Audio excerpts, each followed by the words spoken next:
if you're on social media.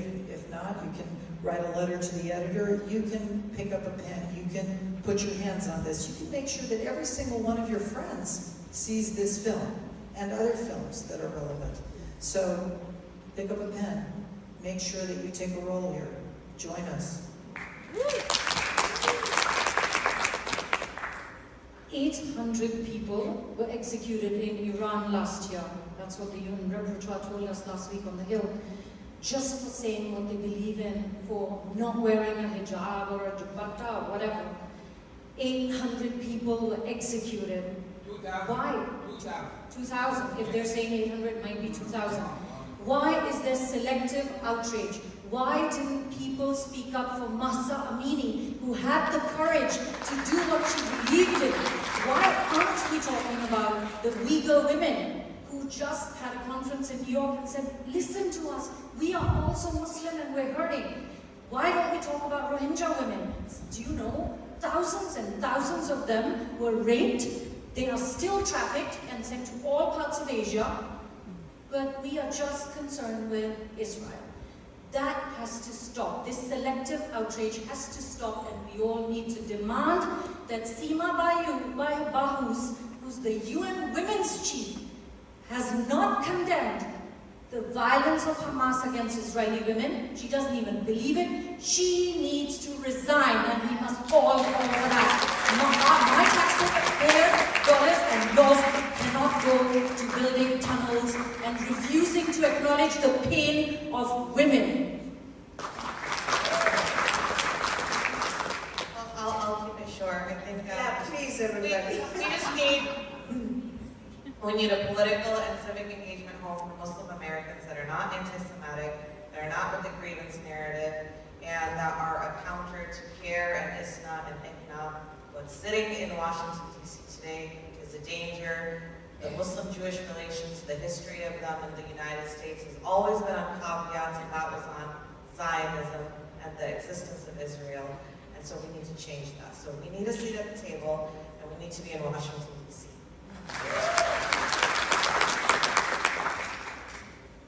Be a role model. Show that you can hold multiple truths at the same time.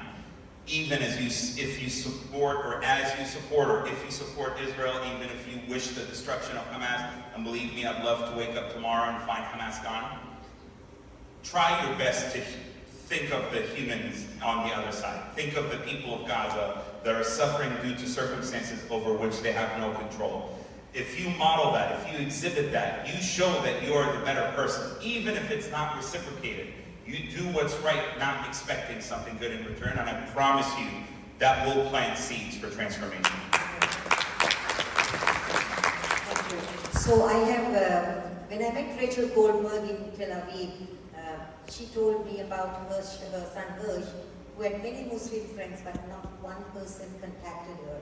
And I told her I will remind about her son at any gathering that I come to and I speak at. And so I want you to remember her son.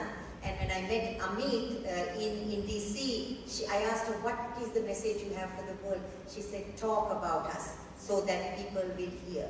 And my request to you is, there are 650 million Muslims in South Asia. Don't forget that. Don't let the Arab voices take hold of the narratives.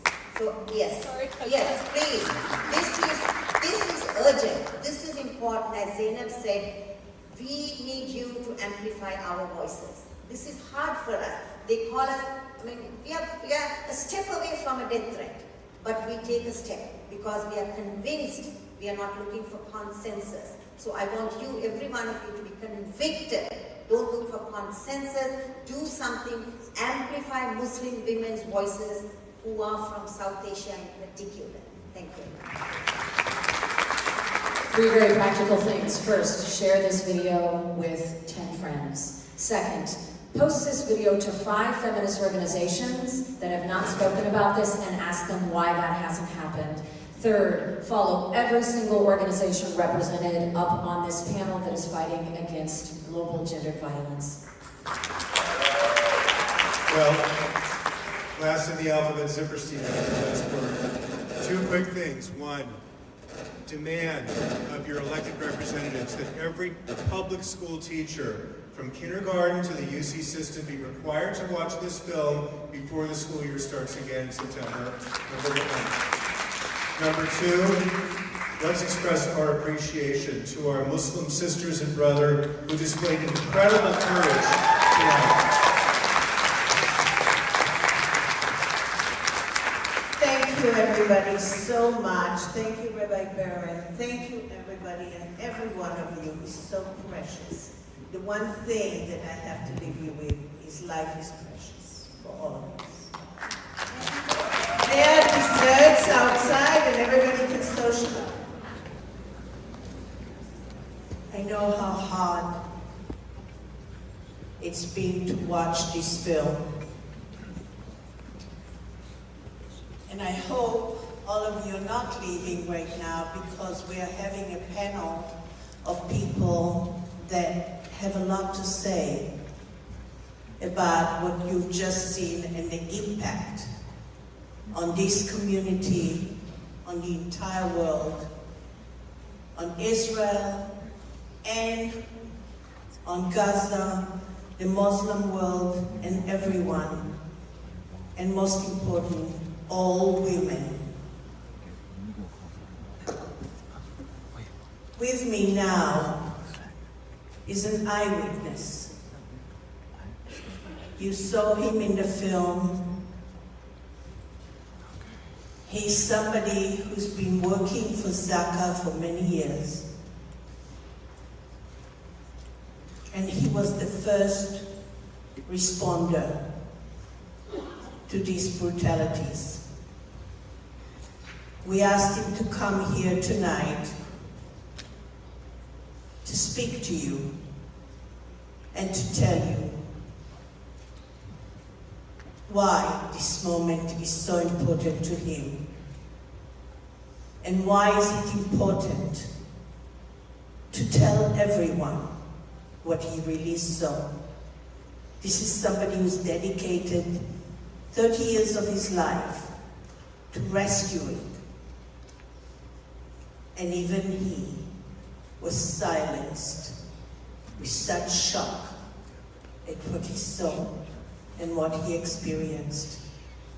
Please welcome Simcha Gunnerman.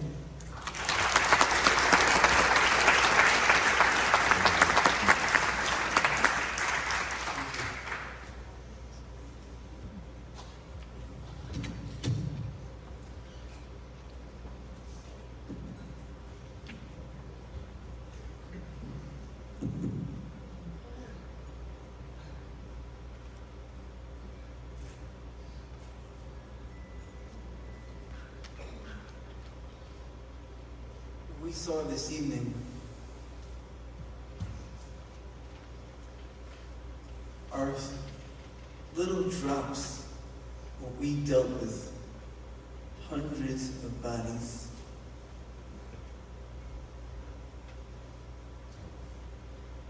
Understanding what these women went through, moments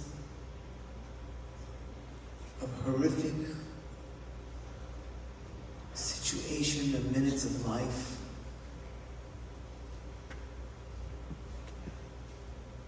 32 years of volunteering Zaka International, going around the world, rescuing people in hard situations after earthquakes, tsunami, 9/11, terror attacks around the world, Bombay and different, facing so many bodies naked. It's something that you cannot imagine. You're not prepared for a situation like this in your life.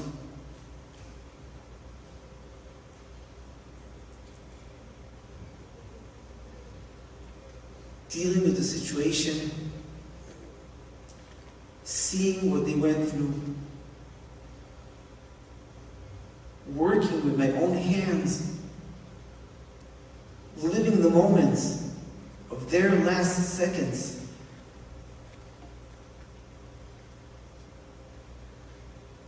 I am the testimony. I am the alive testimony standing before you, before the world, speaking for them. I am the number after this Holocaust.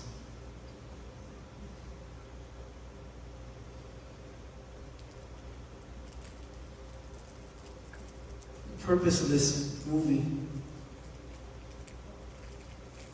is not facing only tragedy that happened in Israel, but understanding what humanity is.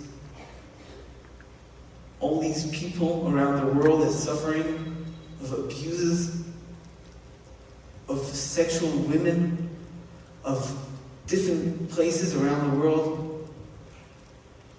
This is for sure something that has to stop. Does not mean, it doesn't make any difference of the culture of the person that we're facing or we're dealing with, but the understanding what humanity is. Every person is God's creation. Every human that lives in this world is God's creation. It does not make a difference your culture. It does not make a difference who you are.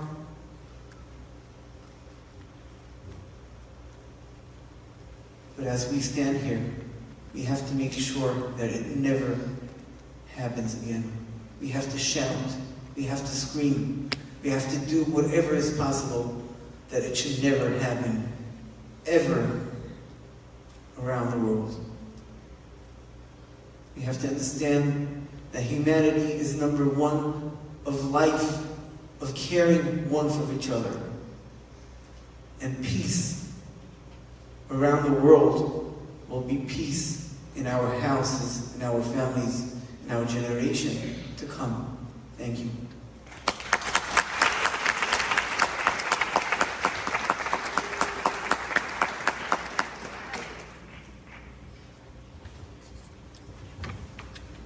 This event would not have happened if not for Heidi Outrage.